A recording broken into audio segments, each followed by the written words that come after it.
Yang Hormat Tuan Speaker, soalan tambahan. Otak saya bergerak ke tabung plastin. Saya tak terperasan ada termasuk derma hari ini. Soalan saya yang pertama ialah NGO yang kutip derma ni ada yang NGO yang berjenama, saya tak payah sebut nanti terkesan pula sumbangan yang diberikan. Mereka telah menubuhkan syarikat berhad.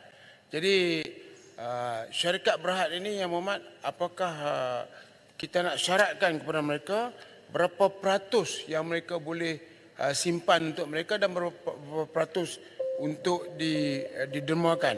Contohnya bahawa pada tahun 2020 Duta Palestin ke Malaysia memaklumkan bahawa sumbangan yang nak diberi kepada Masjid Al-Aqsa tidak diterima sepenuhnya kerana orang yang kutip derma itu dia telah menyimpan. Dan saya telah berjumpa dengan satu NGO, dia telah kutip hampir 24 juta. Saya tanya berapa persen bagi sumbangan kat Palestin. Dia kata dia simpan lebih kurang 12% untuk operation, yang lain dia bagi sumbangan. Saya tak pasti.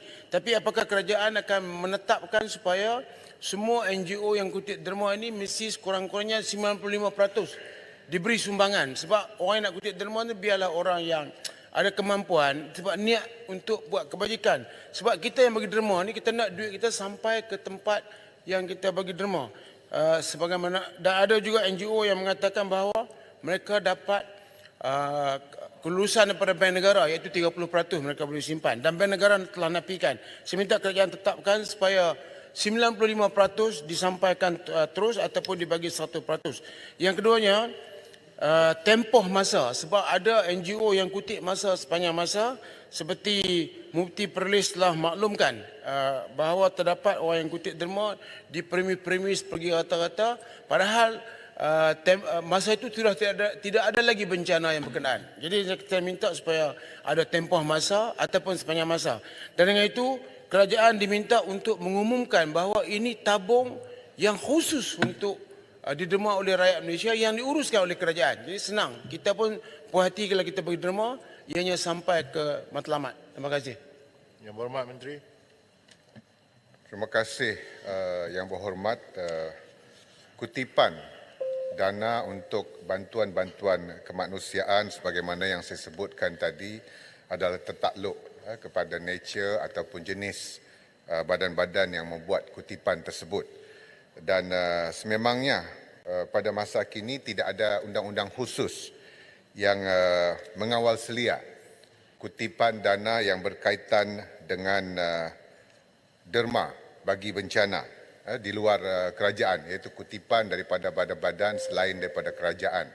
Atas sebab itu, mengambil kira pengalaman lepas dan perkara-perkara yang dibangkitkan oleh Yang Berhormat tadi, dan juga khususnya pengalaman sepanjang COVID-19 yang lepas, di mana banyak kutipan yang dibuat oleh pelbagai pihak. Ini antara kawal sedia tentang tadbir urus, kebenaran, permohonan dan sebagainya berkaitan dengan kutipan-kutipan tabung bencana. Selain daripada kerajaan, ini juga merupakan antara perkara yang sedang diteliti oleh kerajaan, sebagaimana yang diumumkan oleh Yang Amat Berhormat Perdana Menteri dalam pembentangan KSP yang lepas tempoh hari, bahawa perlunya semakan mekanisme pengurusan bencana, dan sememangnya ini antara perkara yang sedang diteliti dalam rangka kita mengkaji mekanisme pengurusan dan kerangka perundangan, termasuklah Arahan 19, 20, polisi DRR dan juga kewujudan akta khusus bagi pengurusan bencana di negara ini. Dan sememangnya cadangan Yang Berhormat arau tersebut adalah amat penting untuk memastikan bukan hanya di tingkat kerajaan tetapi kita dapat mengawal selia kutipan derma yang dibuat oleh pihak selain daripada kerajaan. Terima kasih Menteri. Dipersilakan Yang Berhormat Shah Alam. Terima kasih Datuk Yang Di-Pertua. Oleh kerana disebut juga tentang bantuan-bantuan ataupun derma berkenaan dengan Palestin, tadi tidak dapat diperincikan ataupun dipanjangkan perbahasan ataupun soalan ketika Menteri Luar menjawab soalan itu. Saya ingin mengajukan, adakah tabung amanah rakyat Palestin yang dibuka itu adalah merupakan tax deductible yang akan memberikan ruang lebih banyak sektor-sektor korporat untuk menyumbang kepada derma itu. Yang keduanya, bolehkah difikirkan supaya tabung ini juga akan memberi ruang untuk tempoh yang tertentu kepada mereka yang ingin mengeluarkan zakat, ya, mana ada rebate untuk tabung khusus kepada rakyat Palestin ini. Mungkin boleh dipertimbangkan oleh pihak kementerian jika ianya bersesuaian dengan penerima-penerima ataupun asnaf zakat yang terlibat dalam bencana perang rakyat Palestin ini. Terima kasih. Yang berhormat Shah Alam, saya fikir apa yang disebut tabung amanah Palestin itu merujuk kepada tabung bencana yang diwujudkan di bawah Kementerian Luar Negeri pada tahun 2006 di bawah Seksyen 9 Akta Tata Cara Kewangan 1957. Tabung tersebut adalah di bawah kawal selia Kementerian Luar Negeri yang bertanggungjawab untuk mengurus dan menyelaras penyaluran bantuan kemanusiaan ke luar negara melalui sumbangan daripada orang awam di Malaysia untuk meringankan beban mangsa-mangsa yang dilanda bencana di luar negara. Tidak hanya dikhususkan untuk Palestin, tabung ini juga boleh untuk mengutip menerima sumbangan sebagaimana bencana gempa bumi yang berlaku di Turki.